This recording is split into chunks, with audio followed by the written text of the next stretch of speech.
Hi, this is James from Android Central, and we're just going to take a very quick look at HTC's latest budget offering, the HTC Desire C. So looking at the actual hardware we've got here, just very briefly, over on the left hand side we've got the micro USB port. On the right we have our up-down volume rocker. On the top we have our headset jack and also our screen on-off key. There's nothing on the bottom apart from the tiny hole there for the microphone. And over on the back we have the camera lens, and note there's no camera flash on this particular device. We also get a speaker grill, nice shiny HTC logo, and there's a Beats Audio logo there at the bottom, as that is supported with all these latest HTC devices. Just looking under the hood, if we peel this off, HTC have gone for a coloured theme once again, obviously red. Underneath the battery is the slot for the SIM card, and over on the right hand side just there is where you can put your micro SD card. In terms of dimensions, I mean it's a small device. The screen is only 3.5 inches. It's HVGA, I believe, 320 by 480 resolution. 107mm by 60mm by 11.95. So it's small, but it's as I say, it's a budget device. It's aimed at a particular market. Straight out of the box, this one's running Ice Cream Sandwich, which is fantastic to see. Obviously, we've got the Sense UI overlay on top of Android, and that is fully customizable with removing and adding widgets and shortcuts and applications and that sort of thing. All fairly seamless.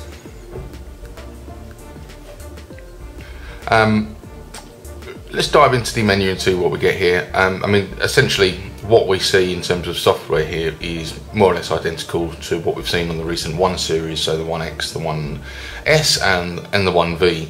So we get the 7 digital music store, Adobe Reader, calculator, calendar, camera, which we'll take a quick look at.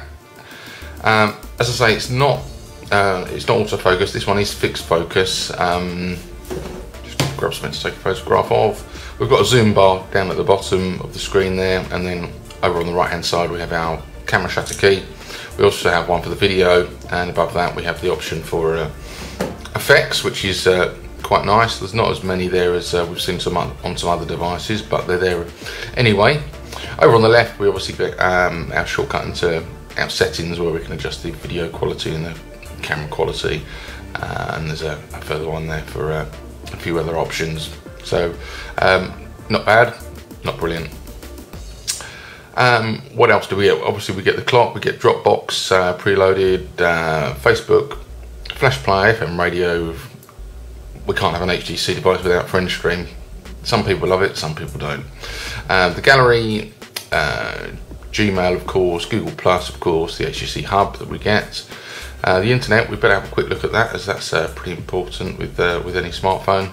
And obviously I'm connected at the moment to my broadband, so obviously the speed that this works is dependent on either your broadband connection or your mobile network connection. But it seems to run pretty well. As you can see, it's loaded up the mobile version of Android Central there pretty quickly.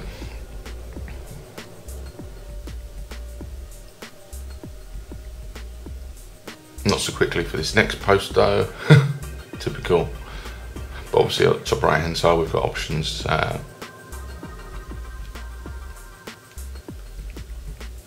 Pinch to zoom. You can also double tap to zoom, and obviously we get text reflow, which is very handy for reading, particularly on a small device like this, as I say, with a 3.5 inch screen.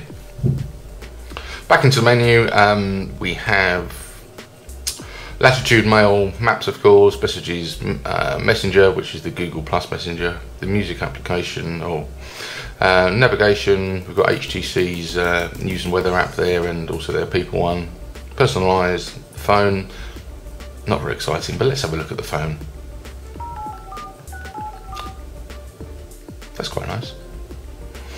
We've obviously got places, the Play Store, we've got the Office application, Google search, settings. Let's just jump into there to show you that obviously you've got quick access to your all your connections, and we can jump into about the phone and just double check what we get, which is the 4.0.3 and version of Android, and Sense is 4.0. And then on this last page we also got SoundHound, obviously Google Talks there, Task Manager Task, Tita, which is the game, transfer, tuning radio, voice recorder, we've got HTC's weather app, we've got the mobile hotspot, and we've got YouTube. Excuse me. Now the only thing I will mention further about this particular device, which is quite interesting, that it's only got a 600 megahertz processor combined with 512 megabytes of RAM, but it seems to work pretty swiftly. So we will have a full review of this on Android Central at some point, but this is just a quick sort of hands-on insight if you're looking to pick up a new smartphone. Price-wise, you can pick this up, I think, on pay-as-you-go for about £170, and on contract from about £10 to £15 per month on a 24-month deal, depending on which network you go with. But yeah, that's just a quick look at the HTC Desire C. Thanks for watching.